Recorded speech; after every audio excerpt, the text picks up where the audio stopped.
오늘의 영상은 제가 미국에 도착했던 2020년 말 은행 계좌를 트고 바로 애플페이를 등록하고 난 후에 바로 애플페이를 사용해보고 녹화했던 리뷰 영상을 재편집한 영상입니다. 아무도 없네. 애플페이 이제 한 달 안쪽이면 우리나라도 사용할 수 있게 된다는 희소식이 들려오고 있네요. 그래서 오래전 2020년도에 찍어둔 미리 써본 리뷰 영상을 재편집해서 올립니다.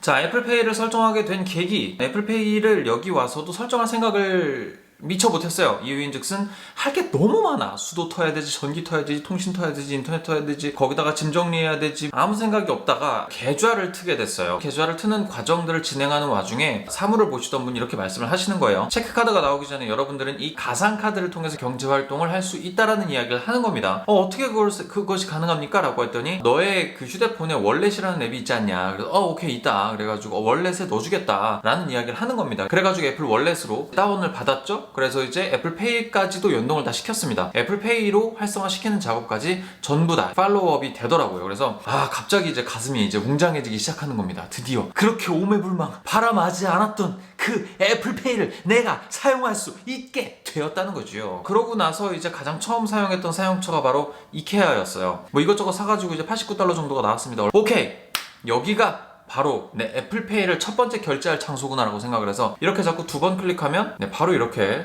뜨게 됩니다. 그래서 이제 얼굴 인증을 하게 되면 이렇게 플레이스 홀더에다가 갖다 대라고 이렇게 화면에 나타나게 되죠. 그렇게 해서 삑 되니까 아무 변화가 일어나지 않는 겁니다. 그래서 뭐지 하고서 그 단말기를 보니까 뭘 넣으라는 거야. 핀 코드라고 써 있었습니다. 그래서 비밀번호를 넣으라고 하는 거구나. 그래서 제가 이 체크카드, 데비카드를 만들 때 설정을 했던 비밀번호 4자리를 눌렀죠. 그러니까 바로 결제가 진행이 되면서 영수증이 주르륵 나오더라는 겁니다. 그러고 나서 이제 한인마트에서도 사용을 해봤죠. 오히려 이제 조금 의아했던 부분은 아무리 애플페이가 여러 장소에서 다 결제가 된다고 한들 코리아타운에 있는 한인마트에서도 이게 결제가 될까라는 생각을 좀 했었습니다. 왜냐면 분위기나 어떤 좀 그런 것들이 좀 많이 허름해 보이는 건 사실입니다. 구비되어 있는 제품이라던가 이런 것들도 상대적으로 좀 적은 편이고 분위기상으로 봤을 때는 야 이거 애플페이가 결제가 될까? 라는 느낌이 좀 있었는데 오히려 거기에서는 결제가 딱 되더라고요. 애플페이의 그 인프라는 되게 잘 구축이 되어 있는 편입니다. 그런데 의외인 포인트가 하나가 있었어요. 어디였냐면 바로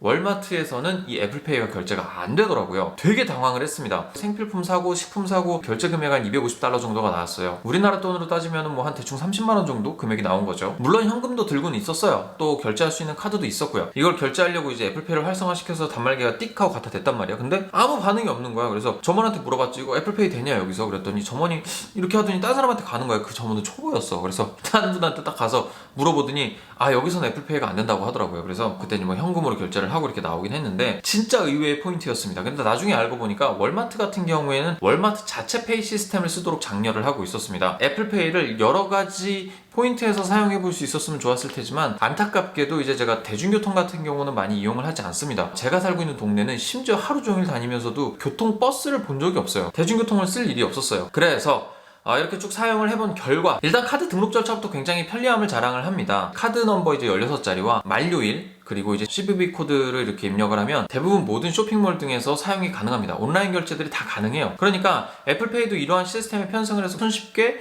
어떤 시스템에 등록을 하고 사용이 가능하다라고 하는 거예요. 개인 인증해야 되고 휴대폰 인증해야 되고 뭐 어디 뭐 패스앱 써가지고 뭐 어디 이거 뭐 인증 절차 밟고 뭐 얼굴 찍고 막 안 이래도 되는 거야. 숫자만 간단하게 집어넣으면 그냥 쇼핑몰에서 다 가능한 겁니다. 어떤 그런 보안에 대한 의무 자체가 개인에게 좀 많이 이렇게 치우쳐져 있는 미국 사회 분위기 내에서 구축된 시스템이다 보니까 이제 우리나라의 그 시스템 어떤 기관들에서 먼저 나서서 개인들의 보안을 이렇게 붙잡아주는 어떤 그런 시스템과는 좀 확연히 좀 차이가 있지 않나. 미국에 와서 이렇게 아이폰을 계좌를 트고 아이폰에 애플페이를 활성화시키고 온라인 결제부터 오프라인 결제까지 모두 다 원스톱으로 이렇게 처리를 해보니까 너무 편합니다. 미지의 앞잡이가 아니라 계좌 하나 트고 나니까 그리고 데빗카드 하나 받고 나니까 이 모든 것들에 대한 자유도가 엄청나게 생겼다라고 하는 겁니다.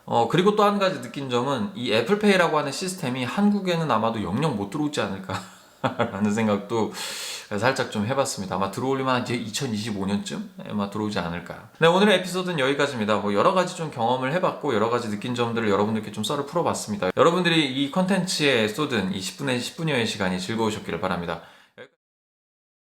대본도 없이 횡설수설 떠든 내용이라 뭐 적합한 내용이 많았는지 모르겠네요. 결론은 미국 내 대부분의 매장에서는 결제가 가능하지만 월마트에서는 되지 않더라. 자체페이 시스템을 갖고 있는 매장에서는 결제가 잘 안 되는 현상이 있었더라고요. 우리나라와는 다르게 결제할 때 단말기에 비밀번호를 눌러야 한다. 개인 인증이 간소화되고 간편한 대신 해킹은 책임지지 않는다. 뭐 대충 이 정도가 되겠네요. 그때로부터 만 2년이 지난 지금 시점에 미국의 분위기는 어떨지 모르겠습니다. 뭐 월마트에서 애플페이 사용할 수 있게 되었을까요? 잘 모르겠네요. 지금 미국에 살고 계시는 분들 현재 상황을 좀 아신다면 댓글 부탁드리도록 하겠습니다. 여기까지 야메리칸의 정곰이었습니다. 다음에 또 만나요. 곰빠. 야빠라고 해야 되나?